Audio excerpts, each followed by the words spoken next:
Hello friends, welcome back to my channel Sunita kitchen. তো আজকে চলে এসেছি কিন্তু আর একটা চিকেনের রেসিপি নিয়ে। এই চিকেনের রেসিপিটার যে নাম কি দেওয়া যায় সেটাই আমি এখনও পর্যন্ত বুঝে পাচ্ছি না, মাথাতেই আসছে না কি নাম দেব।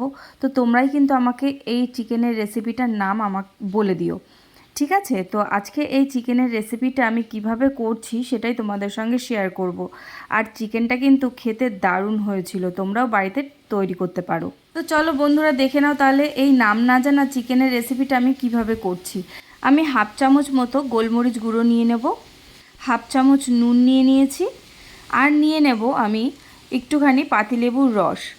তোমরা চাইলে এখানে ভিনিগারও ব্যবহার করতে পারো।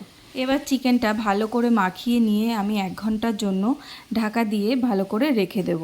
এই রেসিপিটা কিন্তু আমি পুরোটাই ঘি দিয়েই করব। তোমরা চাইলে এই ঘিয়ের সাথে কিছুটা সাদা তেলও ব্যবহার করতে পারো। তো আমি কড়াইয়ের মধ্যে 1 চামচ মতো ঘি দিয়ে দিয়েছি। এবার ঘিটা গরম হয়ে গেলে ম্যারিনেট করা যে চিকেনটা আমি রেখে দিয়েছিলাম সেই চিকেনগুলোকে ভালো করে ভেজে নেব। ভেজে নেওয়ার জন্য আমি চিকেনটাকে একটুখানি ঢাকা দিয়ে রেখে দেব, যাতে একটু ভালো করে সেদ্ধও হয়ে যায়। ভাজার সময় চিকেনটা থেকে যে জলটা বেরোবে সেই জলটা কিন্তু আমি এই চিকেনের মধ্যেই টানিয়ে নেব। চিকেনটা কিন্তু ভাজা হয়ে গেছে। এবার কড়াইতে 1 চামচ ঘি দিয়ে দেব, আর দিয়ে দেব কয়েকটা গোটা গরম মশলা। এবার দেব হাফ চামচ গোটা জিরে, আর হাফ চামচ গোটা ধনে, আর দেব কয়েকটা কাজু বাদাম। এবার দিয়ে দেব পরিমাণ মতো আদা, আর দিয়ে দেব 2টো পেঁয়াজ কুচি। এখানে একটু বড় বড় করে কুচিয়ে নিয়েছি পেঁয়াজটা। 5-6টা রসুনের কোয়া দিয়ে দিয়েছি। এবার এটা হালকা করে ভেজে নেব। যখন একটু হালকা হালকা নরম হয়ে যাবে পেঁয়াজগুলো, তো তখন আমি এর মধ্যে একটুখানি কাশ্মীরি লঙ্কার গুঁড়ো, পরিমাণ মতো হলুদ গুঁড়ো দিয়ে আবার একটু নাড়াচাড়া করে নেব। আবার একটু নাড়াচাড়া করার পর এর মধ্যে দিয়ে দেবো 2 চামচ মতো চালমগজ। চালমগজ দেওয়ার পর এবার দেবো একটা ছোটো সাইজের টমেটো। আর যেহেতু আমি চিকেনের মধ্যে নুন দিয়ে মাখিয়ে রেখেছিলাম, যার কারণে এখন আর নুন দিলাম না।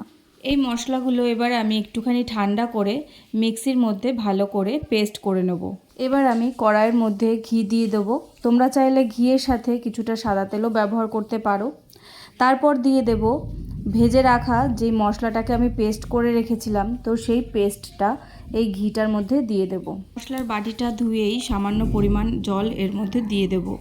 তারপর ভালো করে নাড়াচাড়া করে কষিয়ে নেব আমি এই মশলাটাকে। মশলাটা যাতে ভালো করে কষানো হয় তার জন্য কিন্তু আমি 2-3 মিনিট ঢাকা দিয়ে রেখেছিলাম। আর দেখো সাইড দিয়ে কিন্তু ভালোই তেল ছেড়ে দিয়েছে।